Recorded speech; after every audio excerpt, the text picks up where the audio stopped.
Aê! Estamos ao vivo para todo o Brasil, todo o planeta cinema, nesta noite maravilhosa. Olha, vou receber um cara que eu admiro pra caramba, não sabe quanto que eu admiro ele, já sigo ele já há mó tempão. Estou muito feliz que o blog dele vai fazer 20 anos pelas contas que eu fiz aqui. Acho que vai fazer uns... Agosto. Vai fazer, viu? Vai fazer em agosto, vai fazer 20 anos. Um cara que eu respeito pra caramba, tá sempre lá comentando no Facebook, tô sempre seguindo. Tem um monte de gente que a gente segue, né, nesse universo cinéfilo. Tanta gente de todos os lugares do Brasil. Isso é muito legal. É o que eu falo pra galera. Olha, busquem sempre suas referências no mundo do cinema. Você que escreve sobre cinema, você que gosta de cinema, gosta de ler, né? Gosta de debater sobre os filmes. Procurem pessoas como este meu convidado aqui, grande Ailton Monteiro. Vai ser um papo super nota 1000. Vocês que estão ao vivo com a gente podem mandar suas perguntas aqui na nossa caixinha de comentários, tá bom? E a gente vai tentando sempre colocar aqui na transmissão sempre que possível, tá bom? Deixa eu dar até uma boa noite aqui para a Ivonete. A Ivonete está aí com a gente, grande Ivonete Pinto, querida. Boa noite, Ivonete. Beijo, Ivonete. O Bruno também está aí com a gente, ó. Boa noite, Rafael Camargo. Grande Bruno, querido. Ó, Ailton pela primeira vez ao vivo e a cores, aí, ó. Um fã de Ailton Monteiro aí, grande Bruno Alcântara. Gente fina. Olha, ele falou aí, ó, aprendi muito a gostar de cinema graças ao Diário de um Cinéfilo. Aí, Ailton, aí, que beleza, hein? Aí, ganhou a noite aí, que beleza, ó. Show de bola, excelente. Ailton, eu tenho um textinho para te apresentar e aí a gente começa nosso papo, beleza? Tá certo. Vamos lá. Nosso convidado de hoje, ele é mestre em literatura comparada pela Universidade Federal do Ceará. Ah, lembrando que eu roubei esse texto de algum lugar, tá, Ailton? Se estiver errado, tu briga comigo. Tá por aí. O nosso convidado de hoje, ele é mestre em literatura comparada pela Universidade Federal do Ceará. Ele é filiado à Abracine e à ACCine, que é a Associação Cearense de Críticos de Cinema. Ele está fazendo 20 anos do blog dele, esse é um blog espetacular. Eu até vi que o último texto está lá sobre o Doutor Estranho, né? Tem lá o texto lá dele, do Ailton, lá, tem muitos outros textos fantásticos. Esse blog lá, o Diário de um Cinéfilo, tem 20 anos, olha que bacana, né? Esse é blogueiro raiz mesmo, hein? Blogueiro raiz. Ele já participou de júris da crítica, de festivais. Esse cara é muito fera, grande Ailton Monteiro, diretamente de Fortaleza. Tudo bem, mestre cinéfilo Ailton? Como é que você tá? Opa, beleza, Rafael? Estou bem, graças a Deus, e um pouco ansioso, mas faz parte, né? Sou meio tímido para essas apresentações em que eu sei que eu estou sendo visto. Por isso que eu fico, às vezes, meio... Se por acaso faltar algumas palavras, você me ajuda. Eu vou entender, não tem problema não. Falar é comigo mesmo. Eu vou engatilhar aqui, a gente vai fazendo, não se preocupe que vai ser super bacana. Olha o Humberto aí que eu entrevistei agora há pouco, querido Humberto, deu uma aula pra gente. Um beijão, Humberto Silva, querido. Ailton, seguinte, vamos começar nosso papo. Essa é a pergunta, assim, que eu faço, que ela é padrão, né? Que eu sempre coloco aqui. Como é que tu começou nesse universo do audiovisual, né? Como é que tu bateu no peito e falou assim, eu vou criar um blog há 20 anos atrás e vou escrever sobre cinema e depois vou me filiar à Associação de Críticos de Cinema, vou fazer um pouco de tudo para ter o cinema em minha vida. E outra coisa, a tua família sempre te apoiou nessas tuas escolhas ligadas ao audiovisual? Conta pra gente a tua trajetória um pouquinho, Ailton. Tá, são muitas coisas e muitas etapas, né, que a gente... Então, eu acredito que... eu acho que o cinema, talvez, de alguma maneira, esteja ligado com os quadrinhos, né?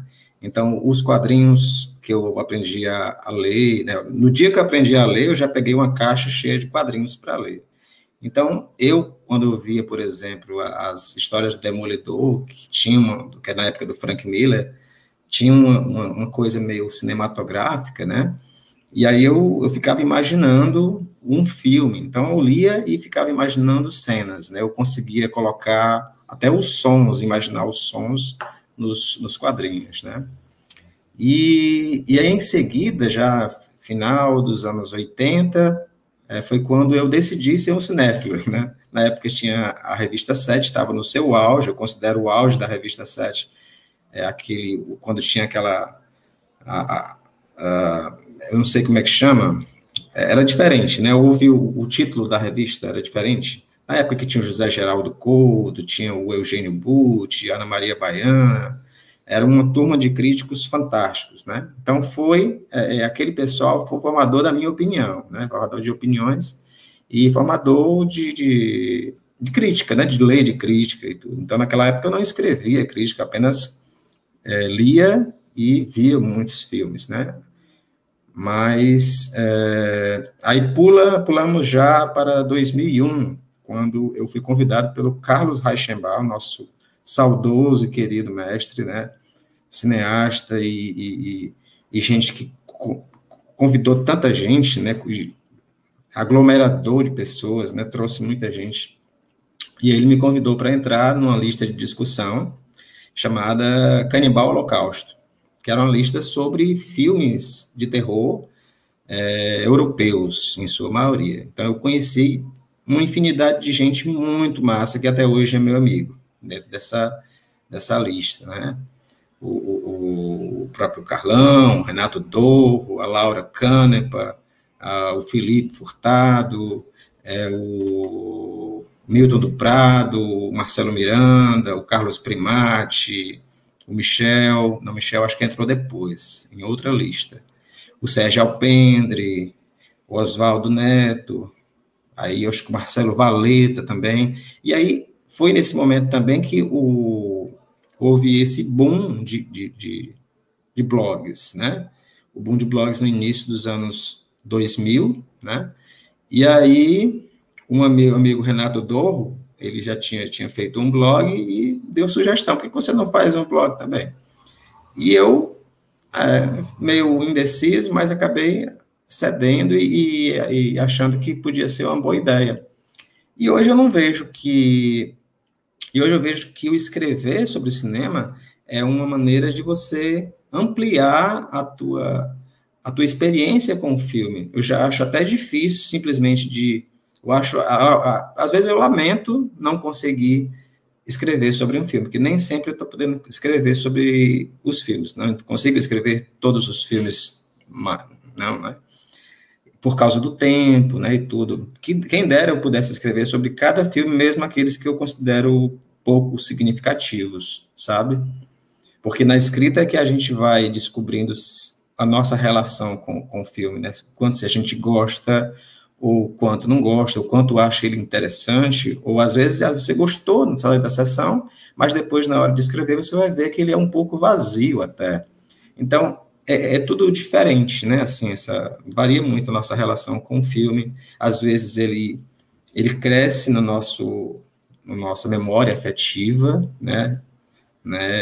Ele mexe com a gente de alguma coisa, ele bate um pouco atrasado, né? Ele bate, às vezes, anos depois apenas, quando a gente vai rever, né? Enfim, eu acho que você perguntou coisas que eu não respondi ainda. Não, mas a tua família sempre te apoiou nas suas escolhas, quando você resolveu abrir um blog? Como é que o pessoal vê essa tua questão com a crítica, assim? As pessoas que estão mais próximas de você. Não, a questão da família, eu acho que eles não... Meio que quase não sabia. A não ser... Tem cinéfilos na família? Tem pessoas que gostam muito de cinema? Não, assim, cinéfilos, não tem. Tem gente que gosta muito de cinema, as minhas irmãs, mas não tem cinéfilo, assim, não. Eu acho que eu fui entrando meio que sem... Eu gosto... Antes da minha época, a época pré-cinefilia, eu gostava de ver na TV os filmes de terror.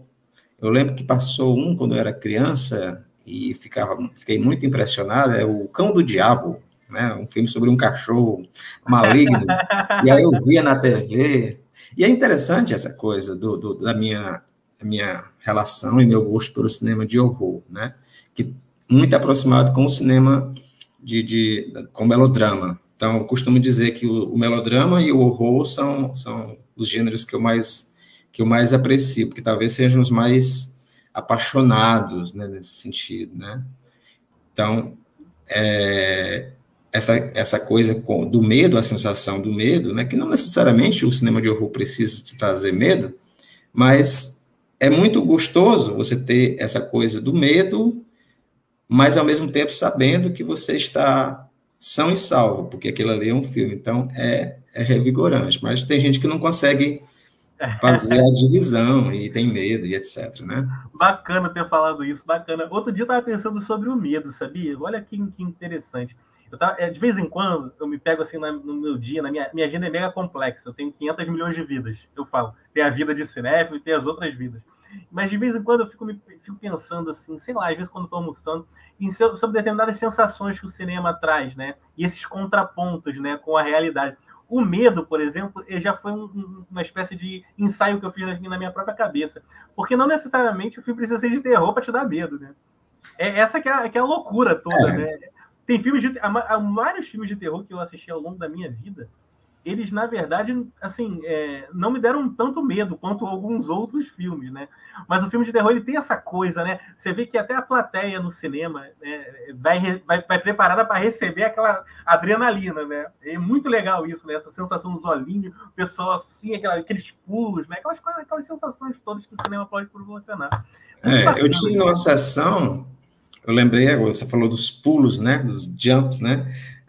Eu lembrei de uma sessão do A Noite do Demônio, né, que na época que passou no cinema, ele foi reprisado, né, depois de muito sucesso nas locadoras, e aí passou nos cinemas, eu fui aqui no Cine Fortaleza, que hoje é fechado, né, no centro da cidade, e as pessoas pulavam das cadeiras. Eu achava interessante ver esse pulo de pessoas ao mesmo tempo, né, e é muito divertido, né, achava muito divertido. Bacana.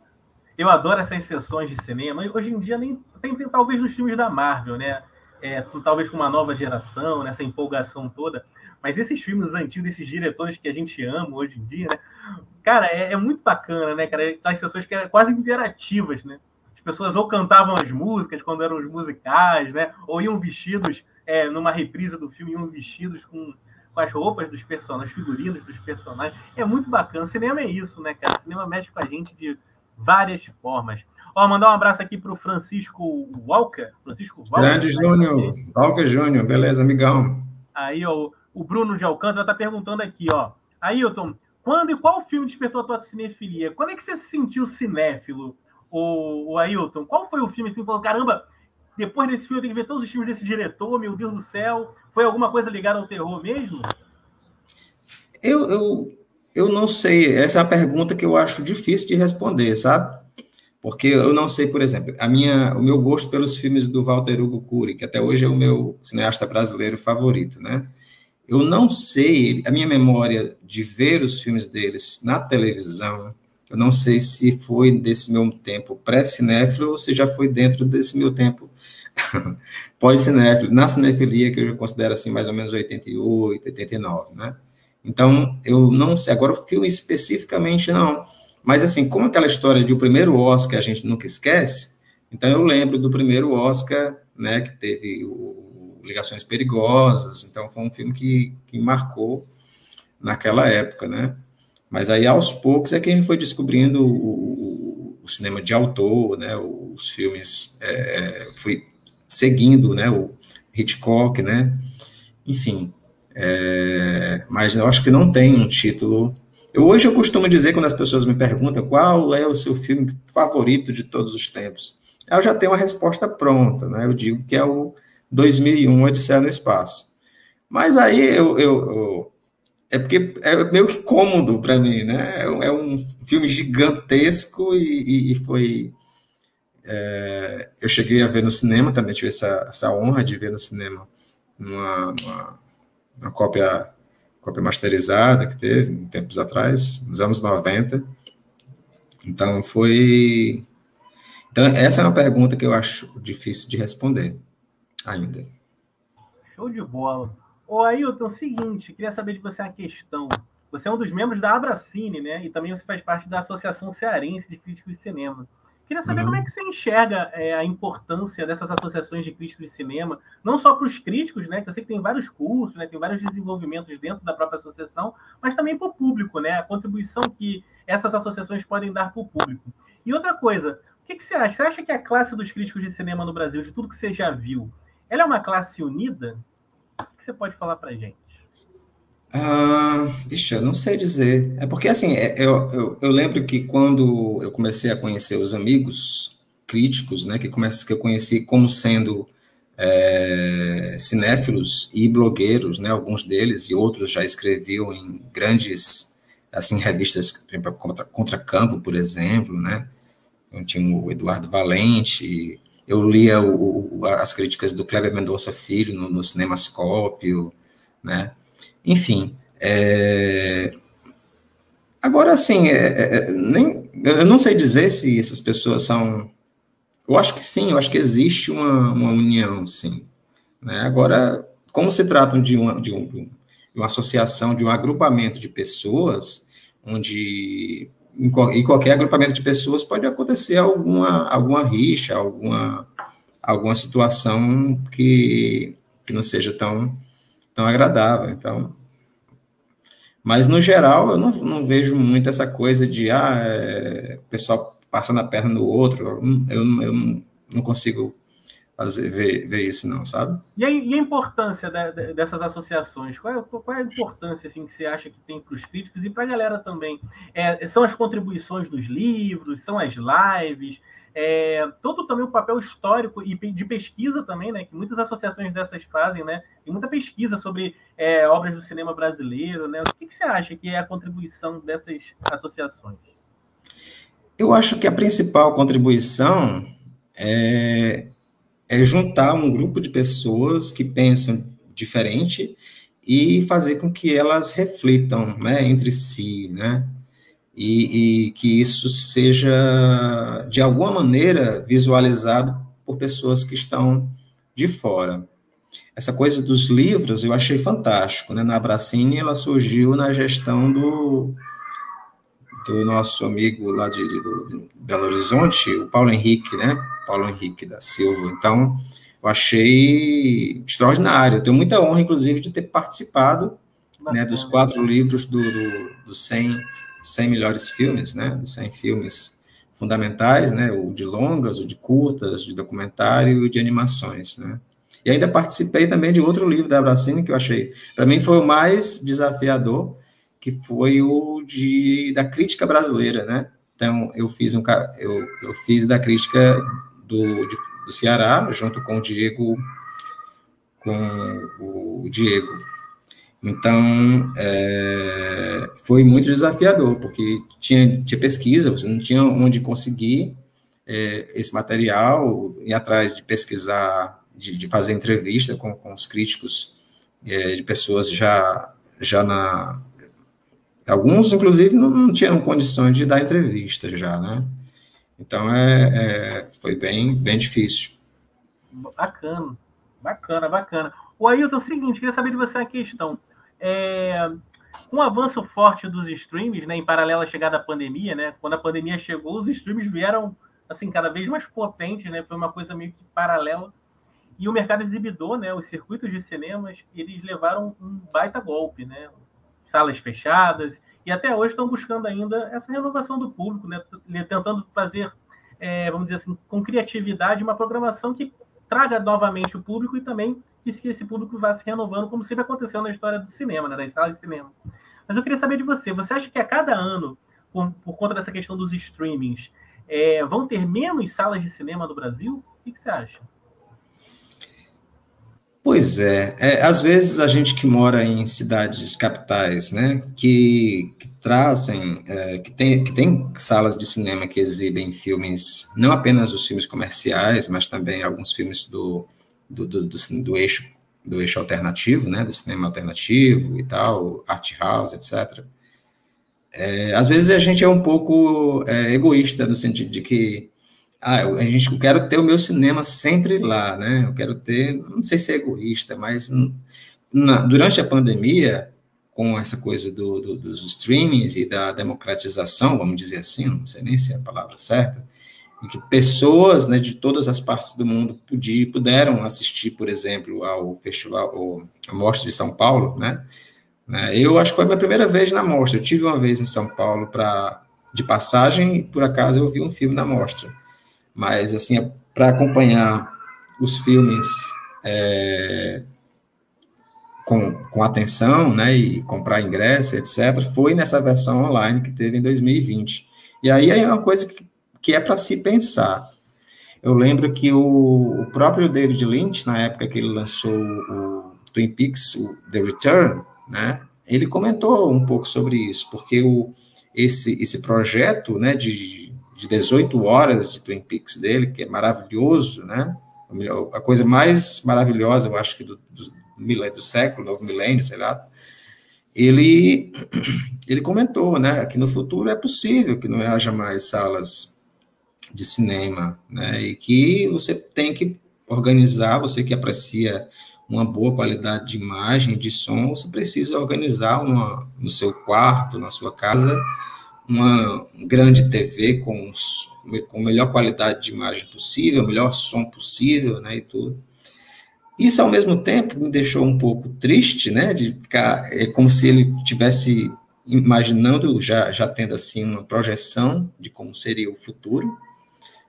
De repente é isso mesmo, né, mas eu quero acreditar que ainda que as salas de cinema, elas ainda vão sobreviver durante um bom tempo, somente porque essa coisa de você achar, por exemplo, existem muitas pessoas que acreditam que a experiência do cinema só é válida para ver grandes épicos, esses filmes, superproduções da Marvel, eu quero ver porque tem os efeitos, etc. e tal, mas é uma coisa que deixa a gente, às vezes, meio que, como é que eu digo assim, anestesiado, né? Algumas dessas sessões deixam a gente um pouco anestesiado, é diferente de você ver um filme com uma cadência mais tranquila em um cinema que exibe filmes mais alternativos. E ali sim eu vejo que, ali sim, por exemplo, eu lembro, pronto, eu acho que um exemplo bem interessante, eu vi Hiroshima, Meu Amor, do Alain Resnais, em casa, eu acho que umas 2 vezes ou 3, antes de ter essa oportunidade de ouro de ver o filme no cinema. Quando eu vi no cinema, eu falei assim, pelo amor de Deus, o que é isso? O que foi que eu acabei de ver? Que maravilha é essa? Eu não conseguia, na verdade, eu não entrava no filme de verdade quando eu via ele em casa, na telinha. Eu achava ele muito bom, muito denso, mas no cinema é outra coisa, né? Então, eu acho que vai ser muito triste o dia em que as salas de cinema deixarem de existir, né? Porque tem essa coisa da imersão, né? Que a gente às vezes não consegue, principalmente hoje em dia que a gente usa muito o celular, raramente a gente consegue largar o celular. E aí tá assistindo em casa, mesmo às vezes você está gostando do filme, de repente o celular, ele acende uma luzinha ali, e você fica curioso para ver, de repente você vai parar o filme, vai parar a sua experiência em casa. Não é a mesma coisa. É verdade, essa questão da imersão é tão bacana, né, Ailton? Eu também eu fiquei pensando assim, eu já vi tantas coisas maravilhosas no cinema que eu falei assim, cara, se eu visse da minha casa não ia ser a mesma coisa, por mais que minha tela seja grande, eu tenho um lugar específico da minha casa para ver os filmes, não é a mesma coisa.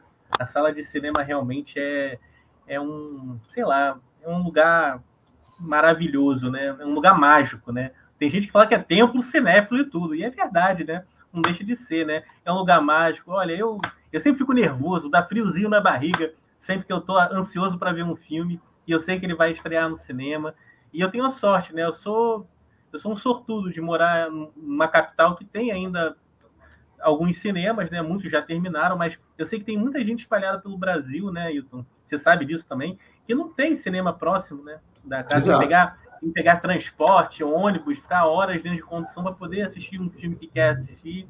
Então, assim, tinham que ter mais salas de cinema, né? Ao longo todos esses anos, né? Agora está cada vez mais difícil, né? Por conta desse avanço dos streams e tudo mais. Mas vamos ver aí, tomara que iniciativas públicas aí, quem sabe num próximo novo governo, por favor, né, pessoal? No próximo novo governo, pessoal, por favor, né, que realmente a gente consiga ter mais salas de cinema espalhadas pelo Brasil, porque cinema é fundamental. Tem gente que fala que cultura não serve para nada, que arte não serve para nada. Não caiam nessa onda. Cinema, arte é cultura, pessoal. É tudo que é uma das coisas que a gente precisa na nossa vida para nos fazer refletir e que faz a gente crescer como ser humano, né? O cinema e todas as artes, né? A cultura como um todo, né? Nunca percam essa força de querer sempre se reconstruir e construir, porque é muito bonito isso, faz parte da nossa vida. E eu diria que a gente precisa mesmo dessa ajuda do governo, né? Para ter uma sala de cinema que possa exibir filmes que não visem exclusivamente lucro, né? Aqui em Fortaleza a gente tem a sorte de ter o Cinema do Dragão, mas eu sempre temo, a chegada de um novo governo, um governo que não valorize a cultura e que feche o espaço, que é o espaço que tá sendo aberto, né, que está funcionando graças ao governo do Estado, né? Então, eu fico sempre temeroso. A gente vai passar por uma eleição agora, né? Então, eu fico na torcida para que pelo menos se mantenha seja uma continuação desse governo, né, atual no Estado, né, do Ceará. E não falando do governo federal, de maneira nenhuma, não. Deus me livre. Olha só, Ailton, deixa eu só falar aqui com o pessoal. Eu só queria fazer uma observação. Tu falou da Mostra de São Paulo, né, que teve aquele formato, não foi nem híbrido, né, foi todo online, no caso. Foi, todo online. E eu também vi muitas coisas bacanas. Nem sempre eu posso ir para São Paulo durante a mostra, e vi muitas coisas bacanas nessa edição, que eu acho que foi emblemática, né? Porque rodou tudo bem, né? Eu vi algumas reclamações, mas eu vi muita gente elogiando, né, a plataforma, o método de compra. Eram ingressos a preços populares, né? Se eu não me engano, era R$8 a sessão. E tinham sessões também que eram gratuitas no site do CineSesc, se eu não me engano, no Sesc Digital. Eu vi um filme búlgaro chamado Stra, que a tradução em português é medo, né? A gente falou tanto de medo aqui no início. O nome do filme é Medo, filme búlgaro, eu até indico, pessoal. Não sei se vocês chegaram a assistir, muito interessante esse filme do Ivailov Ristov. É um filme que, obviamente, não vai entrar no circuito brasileiro de exibição, infelizmente, mas procurem por aí, porque realmente é um filme interessantíssimo. E tem outros tantos, né? Tinham tantos. Eu vi um filme suíço também, que eu esqueci, acho que é Spaghetti, se eu não me engano, também muito bom. Muita coisa bacana, pessoal. Procurem aí pelos blogs e sites aí, vocês vão encontrar muita coisa dessa edição emblemática. E tomara que eles façam o formato híbrido, né, Ailton? Ia ser tão bacana, né? Eu acho que vai manter, né? Eu acho que deu tão certo, tendência, né? Sabe? Deu tão certo, né, cara? Tomara. E outros festivais também façam isso, né? Tomara, eu acho que é tão bacana. O É Tudo Verdade agora teve online também. Pô, bacana pra caramba. Vi muitas coisas porque bacanas. Tem a questão da preocupação do vazamento, né? Né, para pirataria e etc.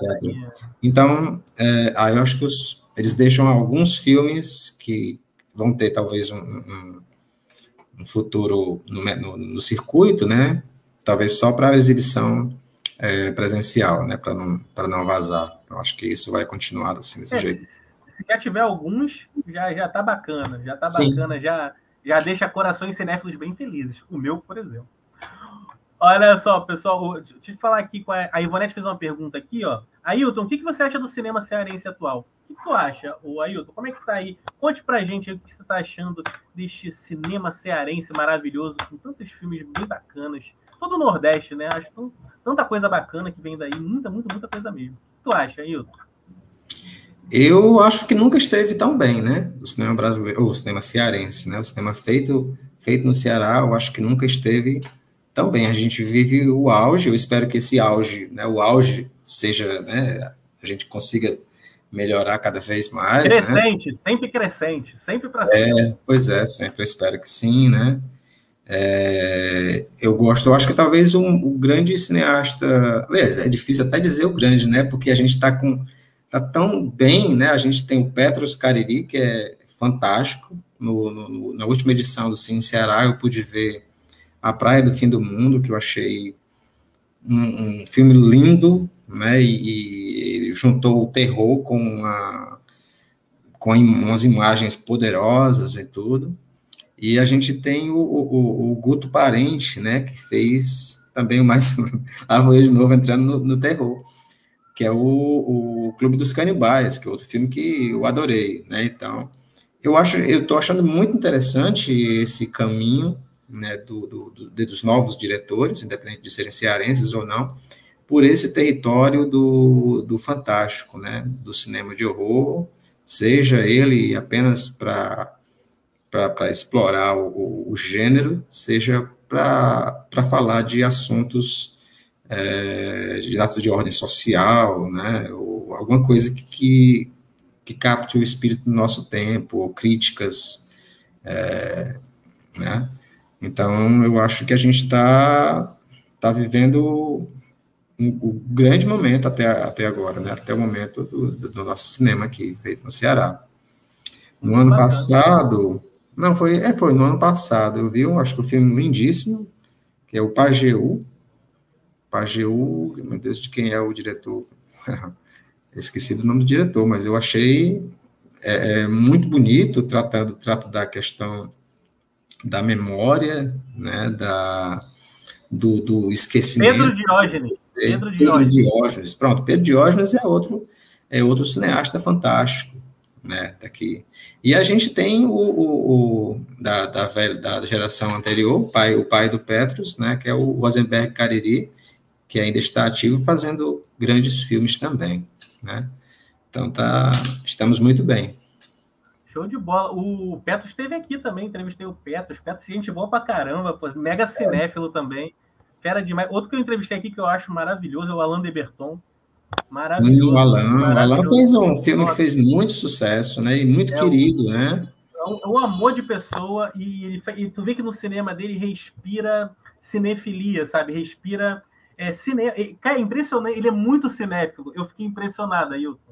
Ele é muito cinéfilo. Eu gosto de diretor cinéfilo, sabe, Ailton? Eu respeito muito o diretor, a diretora que pega suas referências artísticas, às vezes até de outras artes plásticas, da fotografia. Bacana, acho bacana. É legal beber de todas as fontes. Mas o diretor, cinéfilo, conquista meu coração. Porque a gente percebe logo, rapidamente, assim, em 5 minutos, sabe, aquele amor, aquele olho brilhando, assim, é impressionante, cara. E a gente se identifica, né, de alguma maneira com ele, a gente meio que se aproxima dele de alguma maneira, né? Com certeza. Pessoal, quem quiser, depois confere essa entrevista com o Alain de Botton, também tem com o Petrus Cariri, só conferir as outras entrevistas. O Ailton é meu convidado número 110, olha aí, já tenho mais entrevistado quase que o Bial, sacanagem, eu tenho não, o Bial eu tenho bem mais do que eu. Mas tem muita gente bacana aqui na nosso leque maravilhoso de entrevista. Tem a Ivonete Pinto, que está aqui com a gente também, Humberto Silva, meus queridos amigos. Todo mundo lá, tem Luiz Anin, tem José Geraldo Couto. Nossa, tem tanta gente bacana, Celso Sabadinho, é tanta gente legal. Depois vocês desculpam aí. Sim.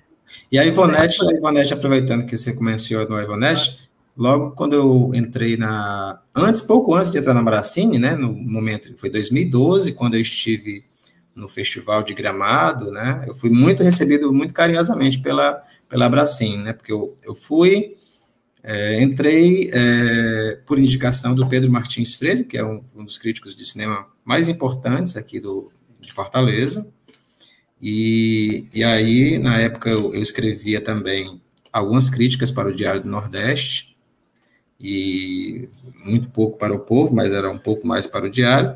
Mas hoje em dia mesmo estou mais só apenas no Diário de um Cinéfilo, ou quando surge algum pedido, né, eu escrevo em outros textos. Recentemente eu tive a honra de escrever um texto para o Blu-ray do Lamento, da Versátil, né, o filme O Lamento, legal, que legal. Então, de vez em quando acontecem esses convites legais. Bacana, show de bola, excelente. Eu só vou resgatar aqui uma mensagem que o Humberto falou, que aquela questão da imersão que a gente estava falando, né? Aí ele falou que viu o sacrifício do Tarkovsky e que ele sentiu aquela sensação, né? Aquela coisa da... Que bacana, é verdade, caramba, pô.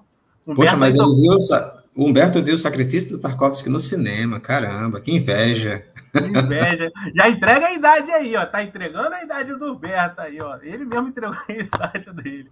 Não, pois mas eu queria muito que esse filme ele tivesse um relançamento, um cópia né, remasterizado, 2K, para poder a gente ver no cinema. Eu adoro quando eu vejo esses anúncios, Ailton. Cópia em 35mm, resgate. Eu gosto das mensagens. Assim, resgate da cópia, não percam, sessão única. E eu adoro, eu fico desesperado. Eu fico desesperado, meu Deus do céu, eu tenho que assistir esse filme. Porque, pô, a gente gosta tanto de cinema que chega num nível que até a cópia é importante. A gente quer ver ali exatamente como foi assim, aquele rolo de filme que foi levado para o cinema nas décadas passadas. A gente quer ter aquela mesma sensação, né?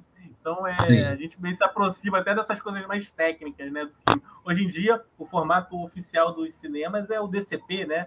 Que é um formato digital, né? Tá tudo digitalizado, é tudo botão e tal. Tem cinema que não tem nem projecionista perto, ele só fica assim, só na sala de administração, o cara fica só no botão, programando, tá tudo bem. tem filme por satélite. Hoje em dia o negócio já é outro já. Deixa eu falar aqui, ó, o Bruno de Alcântara falou que assistiu muitos filmes no Cinejoia. O Cinejoia tinha um programador maravilhoso, um programador falador maravilhoso. Esse Rafael Camacho era um cara muito bom, muito bom. Olha, quem mais... Você foi programador do Cinejoia, né? Olha só, que legal. Foi programador do Cinejoia, Ailton. Olha, foi uma época maravilhosa da minha vida, cara. A gente fez um monte de coisa bem maneira, assim. Realmente eu consegui fazer tudo o que eu pensava. Eu pensei que não era possível, mas me deram liberdade, então eu fui criando, né? Foi bem bacana. Poxa, eu fiquei muito feliz uma vez que a gente conseguiu passar um filme do diretor que eu adoro, que é o Tsai Ming-liang, o Cães Errantes, do Tsai Ming-liang. Cara, é um filme muito difícil de entrar no circuito, que é um filme grande. O filme do Tsai é um filme...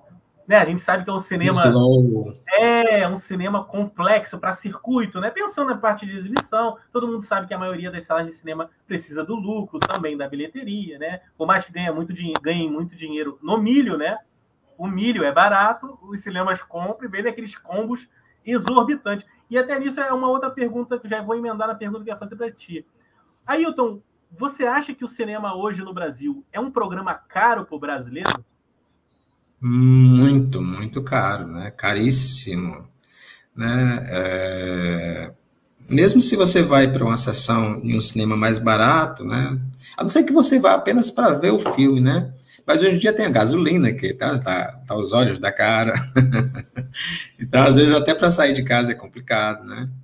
Mas aí você vai comer alguma coisa, né? Então, já sai caro. E se você vai para o cinema, desses cinemas que tem pipoca, né? Os cinemas de shopping, né?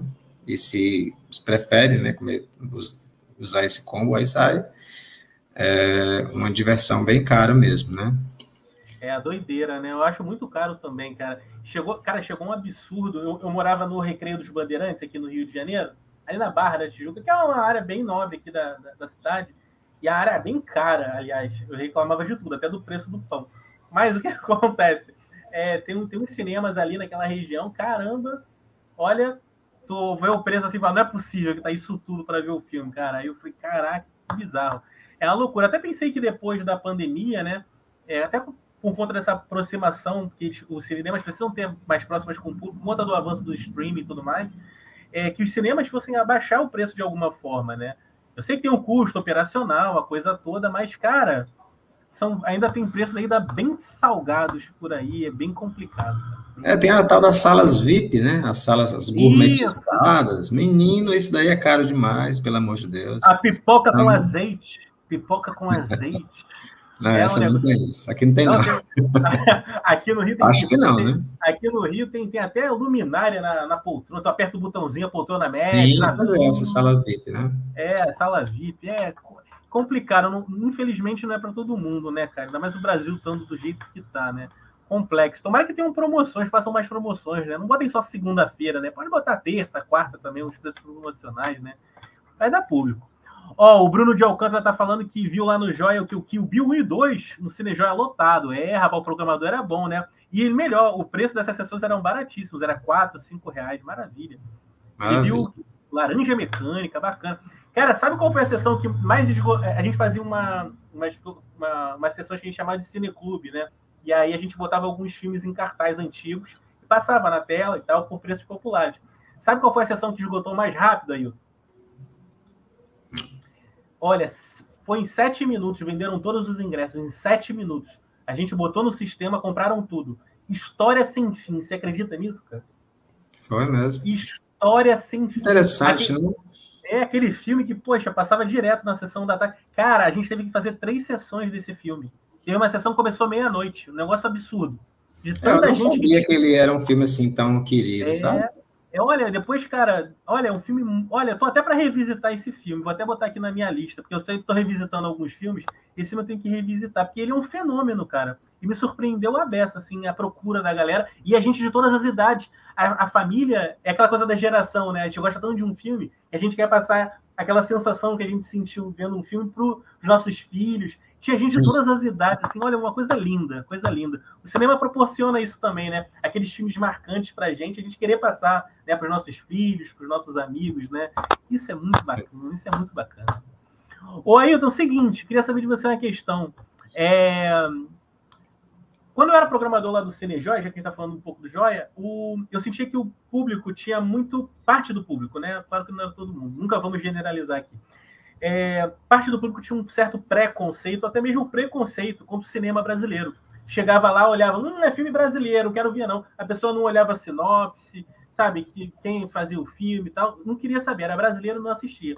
E a gente lá tentava ainda falar, poxa, mas assiste e tal. E aí a pessoa, quando entrava, muitas vezes gostava. Mas eu quero saber de você. Você sente que parte do público tem esse preconceito, até mesmo preconceito com o cinema brasileiro hoje em dia? Tem, infelizmente ainda tem, né? Mesmo que... Teve uma época que o cinema brasileiro tinha a questão do som, né? O som não era problemático, o som no cinema brasileiro. Tanto é que na época que o Kleber Mendonça fez o Som ao Redor, ele tocava nesse assunto, essa questão do problema do som. Mas, assim, o preconceito, né, e do brasileiro com o nosso cinema, eu não sei se vem das classes da classe média para cima, ou se isso foi ganhando uma dimensão maior, né?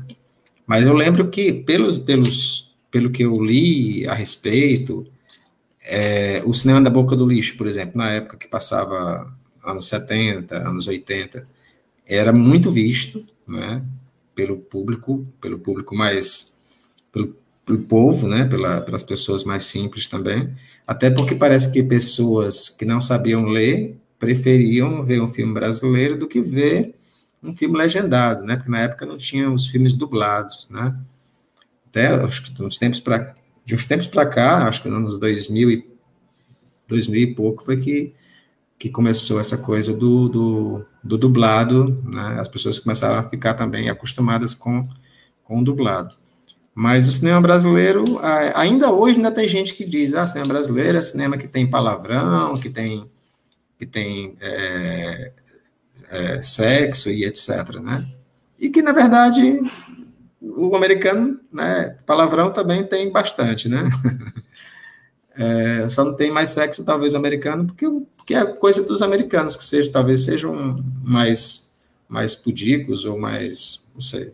Mas eu acho que mesmo o cinema brasileiro, ele está um pouco mais comportado nesse sentido, né, com algumas exceções, né? Assim, de vez em quando a gente, né, se depara com um filme mais ousado, né?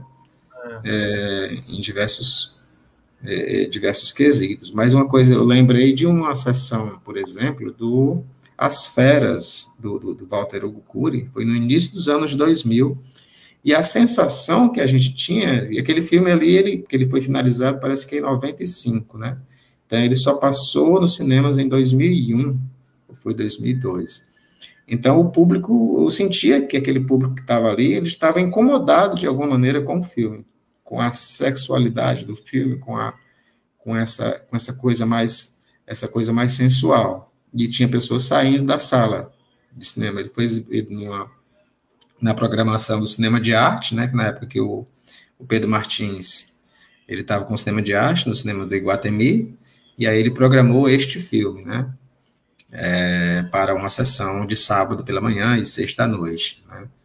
Então, algumas dessas pessoas que frequentam, acho que não estão muito acostumados ou ficaram talvez meio horrorizados com o filme. Mas é uma pena. Caramba, esse filme eu não vi ainda não. Até anotei aqui. Eu anoto todas as dicas que os meus convidados dão. Até anotei aqui para ver com Nuno Leão Maia. O filme é grande. Nuno Leão Maia. Nuno Leão, o professor Pascoaletti, né? Da Malhação, da minha época da Malhação. Grande Nuno Leão Maia, cara. Faz como se fosse assim, o crepúsculo do macho, né? O filme é meio que trabalha essa questão, né?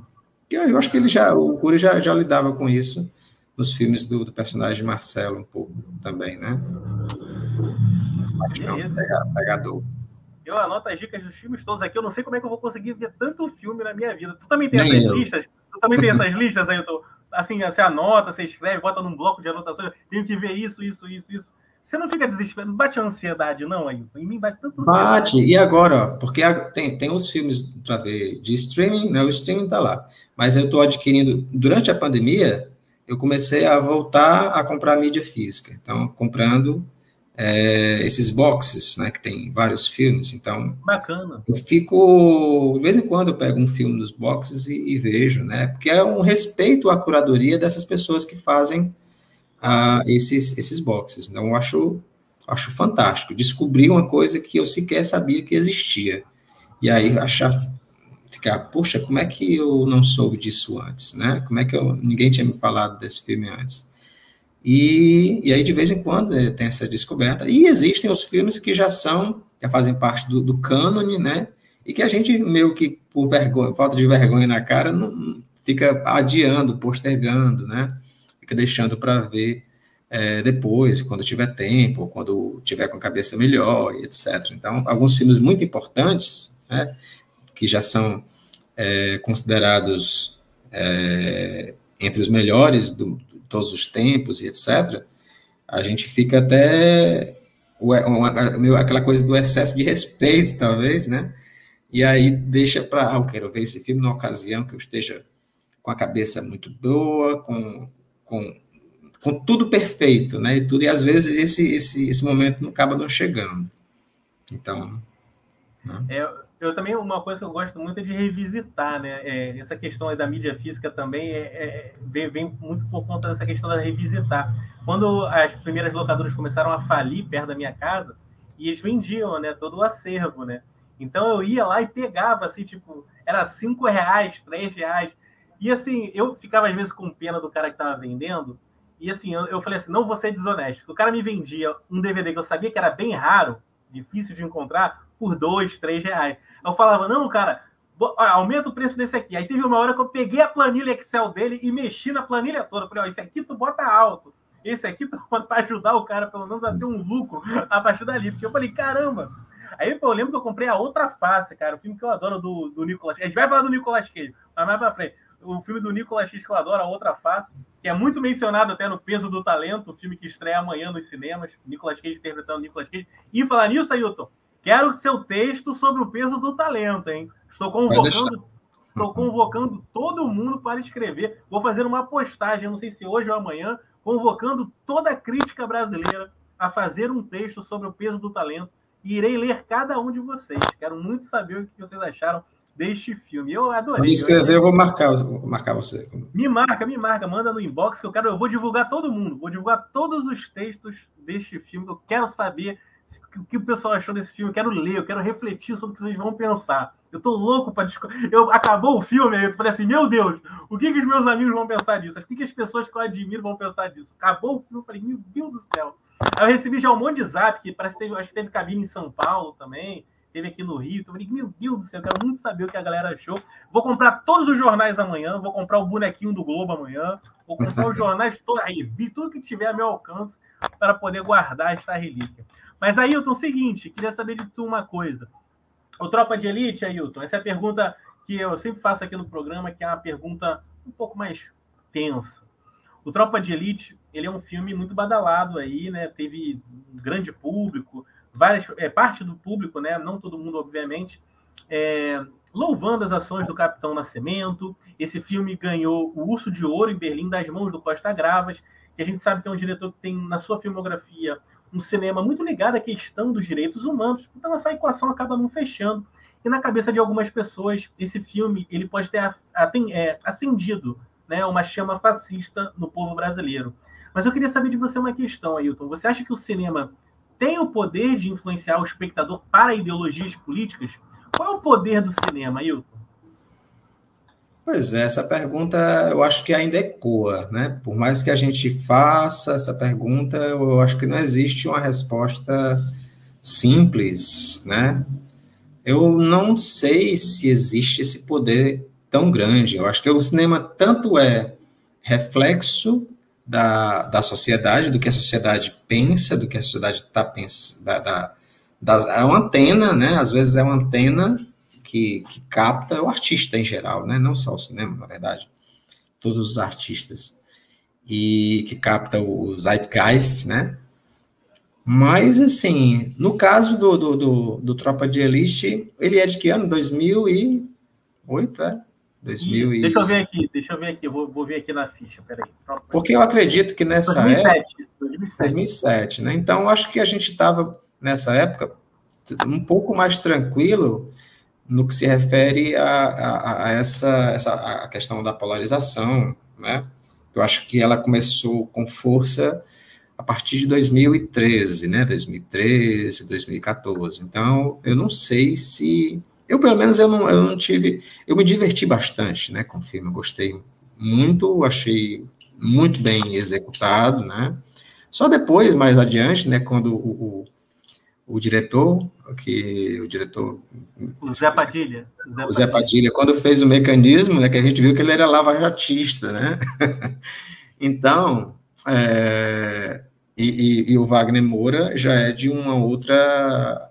Né? Então, os dois, né, o Wagner Moura e o Zé Padilha, são de pensamentos opostos. Hoje a gente vê isso claramente, mas eu acredito que na época não se pensava nisso. Aquilo ali, eu acho que foi feito um filme para entreter, é um filme herdeiro do cinema policial americano, ou talvez até italiano, não sei, dos anos 70, né? Então, e eu acho que ele ganhou uma dimensão mais política, talvez na parte 2, né? Na parte 2, quando as pessoas começam, não, o filme não é, talvez não seja fascista como se esperava, né? Quando se viu a parte 2, que houve uma problematização maior. Mas, enfim. Não, essa pergunta eu sempre faço aqui, porque eu acho que é importante a gente refletir sobre essa questão, porque realmente tem muito para se pensar, né, nessa questão, né? Essa questão do alcance do cinema, né? Qual é a força do cinema, né? Eu gosto muito de pensar sobre isso.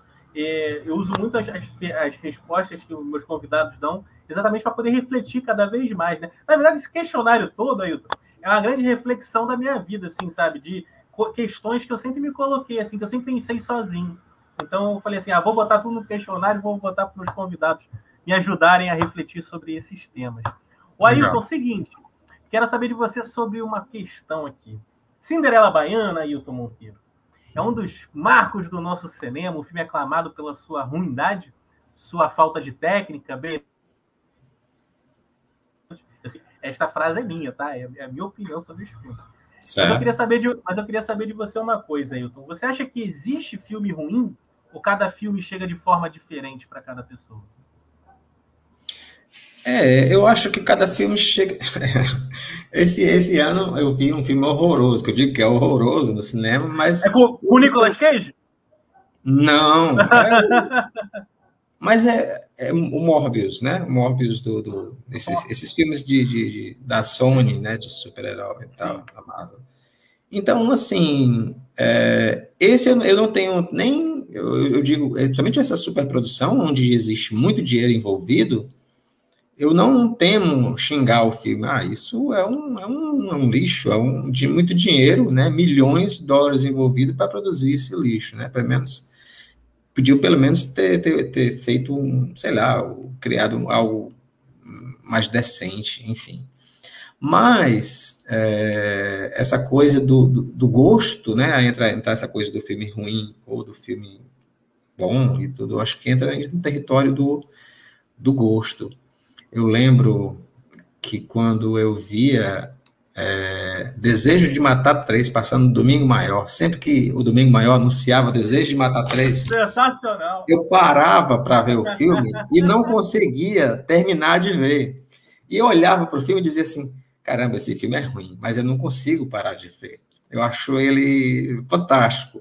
Depois eu conheci, né, depois da internet, né, nos anos 2000, quando conheci algumas pessoas que apreciavam o filme e encaravam como sendo uma obra de valor, né, que vai além dessa coisa do ruim, mas, enfim, é difícil, né? Às vezes a gente se depara com essas obras assim que pegam a gente. Tu falou do Desejo de Matar, tem a Queima-Roupa também com o Charles Bronson. A Queima-Roupa passava também direto nessas sessões aí essas sessões do domingo na Globo, né? Domingo Maior. Domingo Maior. Pô, cara, tinha o Cine Belas Artes, lembra? Também, acho que era no SBT. Tinham várias sessões emblemáticas, passavam filmes bem bacanas, né, cara? A Bandeirantes, a Band, né, antes se chamava de Bandeirantes, ela contribuiu bastante para o meu início da minha cinefilia, que eles tinham uma seção de filmes de arte, né, dizendo assim. Eu lembro que passou Fanny Alexander do Bergman, Caramba, que legal. legendado, passava os filmes legendados uma vez por semana. Caramba. E eram filmes muito bem escolhidos, né? Eu não sei quem que fazia a curadoria dessa...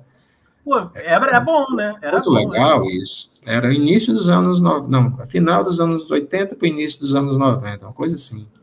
Bacana. Era muito bom. Muito bom. O Ailton, é o seguinte, está chegando no final do nosso programa, já temos 55 minutos. Viu? Para quem é tímido, falou a beça, hein? Viu? Não falei que ia fazer... Viu? Não falei que ia fazer tu falar? Show de bola. Olha só. Quando a gente fala sobre uma coisa que a gente ama, né, cara? Tu vê que o papo é assim, vai normalmente, assim, como se estivéssemos numa mesa de bar, tomando uma cerveja bem gelada. Ô, Ailton, é o seguinte, agora é o Bumerangue Cinéfilo, que é uma homenagem àquela parte do programa da Marília Gabriela, onde ela perguntava assim, qual é a sua cor favorita? Diga uma roupa, uma marca. E aí a gente encerra o nosso programa aqui. Você vai dar uma resposta curta, uma palavra só, e a gente encerra já o nosso programa. Desde já te agradecendo, cara, pela presença, cara. Estou muito honrado, cara, você ter topado. Obrigado a você. Ter driblado essa timidez para poder falar com o teu amigo aqui de cinema. Estou muito honrado, cara, muito honrado mesmo pela tua presença aqui. E vamos lá, então, ó. Tá preparado? Vamos lá. Vamos lá, então. Ailton Monteiro, meu querido amigo. O que mais incomoda um crítico de cinema? Essa pergunta você falando para o Humberto, mas não era para ter... Mas eu fiquei assim, cara, não vou saber responder. Tem várias coisas. Diz uma só. Um crítico de cinema... Eu acho que são filmes que não... Filmes vazios, filmes que parecem bons, mas que na hora de que você vai escrever, você vê que você não tem nada para falar a respeito deles. É tipo pretensiosos, aqueles filmes pretensiosos que parecem... Não, são filmes medianos, medíocres. Tem isso de, tipo, você viu o filme e depois, na hora da escrita, você percebe que realmente o filme não... Eu também já senti isso, sabia? Eu já senti isso algumas vezes. Você sai do cinema feliz, depois você esqueceu do filme. É verdade, cara. Aí, tá aí mais um ponto para eu pensar na minha vida. É verdade. Eu tinha pensado um pouco sobre isso, mas eu não fui a fundo. Interessante esse pensamento. Interessante. Ailton, indica um filme brasileiro para a galera, um filme que você acha que poucas pessoas viram, mas ele é ótimo. O meu favorito brasileiro, Eros, o Deus do Amor, 1981, Walter Hugo Cury. Infelizmente não tem nem mídia física, não tem em streaming, você tem que procurar por aí na internet, né, e tudo. É um filme no meu coração, meu farol. Fica aí a dica. Adoro quando o pessoal manda filme diferente aqui, filme que a gente não... Diferente no sentido de não ter ainda sido citado aqui, né? Muito bacana. Ailton, na tua infância, em qual cinema que você assistiu a mais filmes, assim, que a tua família te levava? Você lembra, assim, as primeiras vezes que ia no cinema? Qual era o cinema? Era o Cine São Luís mesmo. O Cine São Luís, onde a gente ia, basicamente, para ver os filmes dos Trapalhões. Então, os meus primeiros filmes no cinema foram filmes dos Trapalhões. Eu não tenho recordação de qual foi especificamente, mas com certeza foi. E eram salas lotadas mesmo? Você pegava salas lotadas mesmo? Porque eu não consegui viver essa época, mas eu sempre vejo as pessoas falando com um brilho, cara, salas lotadas, dava volta no quarteirão. Era assim mesmo? Os Trapalhões eram... Caramba, que legal. Essa sala é enorme, né? O Cine São Luís é uma sala enorme, com um andar de cima também, e aí ele lotava mesmo, né? E tinha os cambistas lá de fora que compravam antecipados os ingressos para vender mais caro. Jesus! Para evitar que as pessoas, né, assim, você não quer pagar a fila, compre aqui o meu ingresso. Caramba, Jesus! E eu pensando que só tinha cambista no futebol. Olha só que ingenuidade. Que ingenuidade. Ailton, agora para a gente fechar, você viu o programa do Humberto, você sabe qual é a pergunta que eu vou te fazer agora, para a gente fechar aqui o nosso papo, foi maravilhoso. A pergunta mais difícil de todas desse questionário. A pergunta que cai no vestibular do ITA, do IME, ninguém consegue acertar, nem os professores dos cursinhos mais sinistros, mais fodões, conseguem conseguem dizer, mas tenho certeza que você, Ailton Monteiro, grande cinéfilo brasileiro, irá falar um filme interessante deste moço. Qual é teu filme favorito com ele, que estreia um filme amanhã, onde ele interpreta ele mesmo, Nicolas Cage? Pois é, eu poderia mencionar o A Outra Face, que eu acho um filmaço, né? A Outra Face do John Woo, mas eu vou beneficiar o meu cineasta vivo favorito, que é o David Lynch, né? Então, vou ficar com o Coração Selvagem. Eu tive a honra de ver no cinema também, né? Olha que maravilha, né? Bastante, né? Ver aquilo ali no início da minha cinefilia. Que coisa maravilhosa. Tem muito filme que é citado aqui do Cage, ó. A Adaptação é citada aqui, que eu acho um bom filme também. O Despedido em Las Vegas, né? Que ele ganhou o Oscar pelo Despedido em Las Vegas. O filme do Brian De Palma, o Snake Eyes, o Olhos de Serpente, também é bastante citado.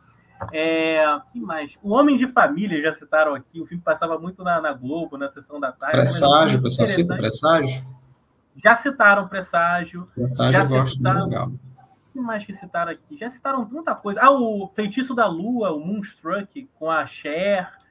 Já citaram aqui também. Rumble Fish do Coppola também citaram. Os Selvagens da Motocicleta. Muita coisa já citaram aqui. Tem um que é considerado bem ruim.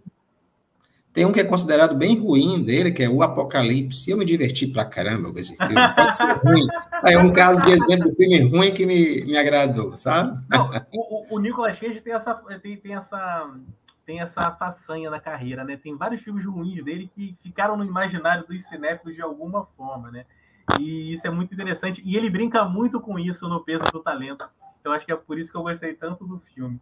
Ailton, estamos chegando ao fim. Podia ter até aquela musiquinha do Jô Soares. Cara, foi sensacional, cara. Muito obrigado pela presença, Ailton. Estou muito feliz, cara, que você participou. E você, com esses nomes tão bacanas, pessoas que eu admiro. Eu só trago aqui quem eu admiro, Ailton. Só recebe meu inbox para vir no meu programa as pessoas que eu admiro. E, cara, continua trilhando aí esse caminho maravilhoso, desenvolvendo aí teus projetos, contribuindo com as associações de crítica de cinema que você faz parte, com o teu blog. Tomara que faça 30, 40, 50 anos. Continua sendo esse cara nota 1000, Ailton. Muito obrigado por participar, cara. Obrigado você. Obrigado pelo convite.